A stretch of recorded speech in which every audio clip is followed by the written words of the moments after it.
Bilang paghanda sa jungle survival, tinuruan ng mga teens kung paano manghuli ng wild chicken o labuyo.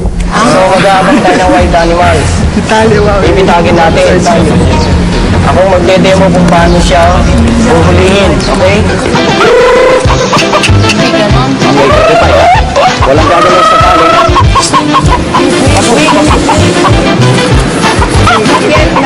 Hila. Pagpasok ng manok, hila!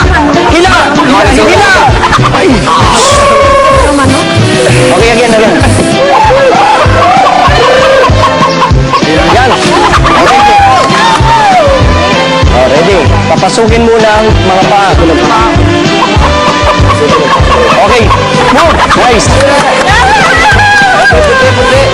Robby, kayo na lang din nakakakuha. Robby, labas. Ang team mo, labas. You have 1 minute. Kabuli niya. Yung team lang ni Robby. Hawakan nyo na yung manok. Okay, good. Sunod na itinuro kung paano ihanda ang mga manok para sa pagluluto. Tuturo ngayon, paano pagkatay ng wild chicken. Sino marunong magkatay? Sure. Okay. I-assist mo ko, AJ. So, paano pagkatay ng manok? Hawak dyan. Hawak doon. Hilahin yung kanyang lalamunan niya. Okay? Habang ang ibang housemates ay naghahanda ng tanghalian, ang iba naman ay pinag-aaralan ng paggawa ng batalan o sinaunang CR at shower.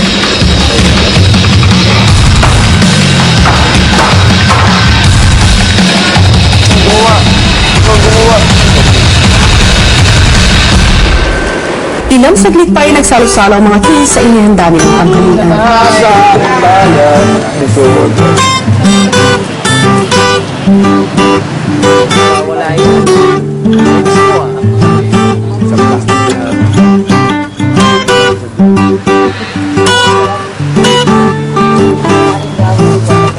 Matapos kumain, may itinuro pa sa mga housemates.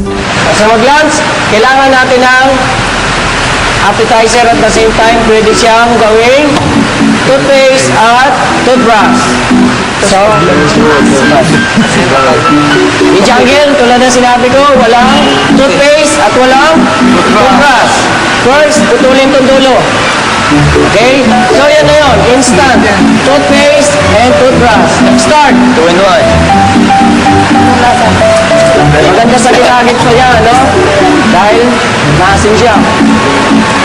Next, ang kasunod na purpose nito is appetizer siya. Or dessert. Panghimagas siya. Panghimagas. Okay, start. Panghimagas.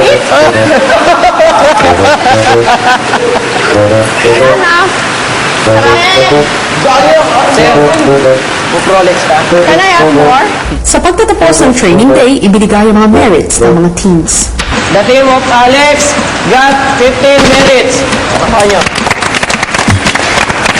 The team of EJ got 18 merits. But the team of Rona, they got 20 merits. Nakukuha ang mga teens ng total of 53 merits para sa araw na ito.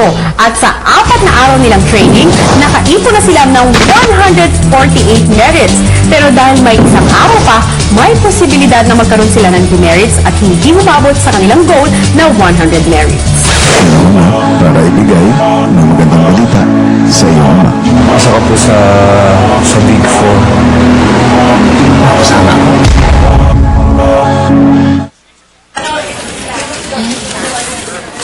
Okay na po to. Nay? Eh, $5.95 na lang eh. Survival Weekly Task. At ang mas mahalaga ay paano kaya nila ito magagamit sa kanilang Big Island Adventure sa susunod na linggo. Hello Philippines and hello world! Sunod-sunod nga ang mga big events sa loob ng bahay ni Kuya. Kahapon, nasaksihan natin ang pagsasakripisyo ni Beauty na palabasin ang kanyang ina at humantong tayo sa Guardian Big 4. Paano nga kaya nalaman ng 4 na natitirang magulang ang magandang balita? Narito, panoorin niyong lahat. Sa confession room may surpresang naghahanda para sa ilang housemates at magulang nilang guardian Big Four. Panahon na para ibigay ang mabuting balita na magandang balita sa iyong ama. Parang mahirap isipin. Parang hindi totoo na. Kasi, siyempre yung ang daming parents dito tapos kasama siya. Ganito ang mangyayari. Bumuha ka ng isang medalyon.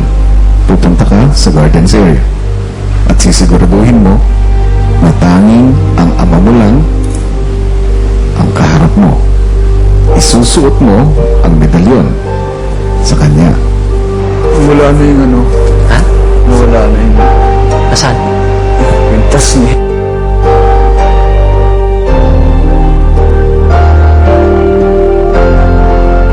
Pero may kapalit na kapalit na kwintos. Diba?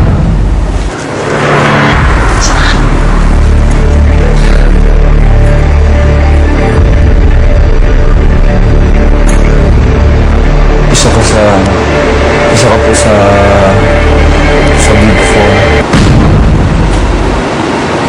Nakasama ako? Oo. Sa Big Four. Kung iyak pa. Tupad mo yung pangarap natin.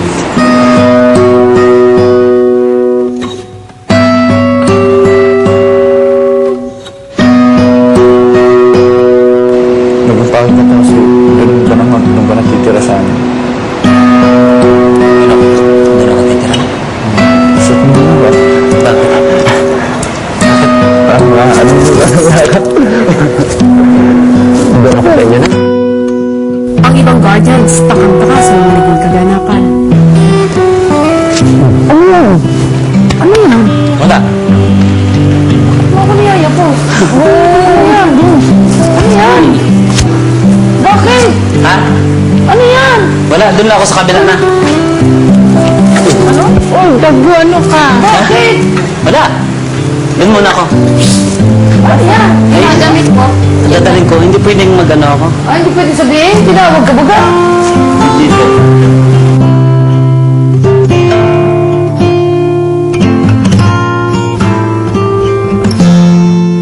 Okay, mag-away ha? Wala akong iniisip na masama. Kaya makikita mo kayo mamaya bukas. Ha, mami? Okay. Sandy? Sabi ka rin na, ha? Bumagyan. Astan? Pero po. Maligayang po, kuya. Salamat nga pala po, kuya. Maraming salamat po. Hindi ako ang dapat mapasalamatan. Ang mga bata. Natupad na po yung ating gabi-gabi po na nalangin po. Malaki na pong tulong po ito, kuya. Napakalaki na po. Hindi ko na po ito, kuya, makakalimutan habang ako'y nabubuhay po.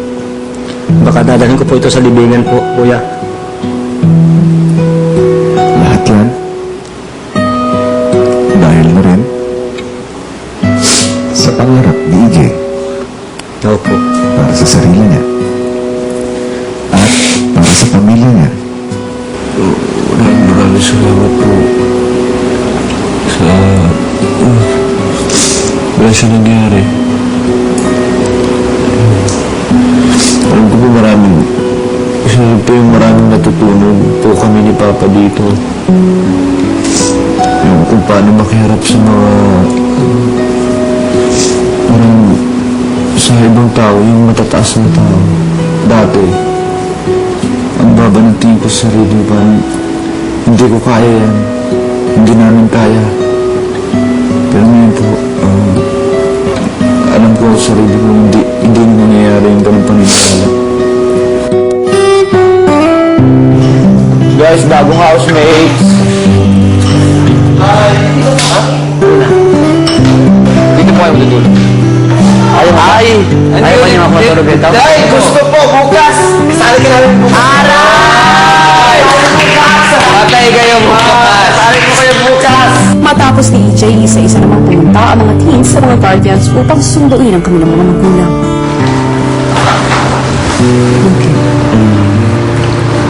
Ito, Tagalog Ito, sekreto lang to. Hindi pwede sabihin sa kanila.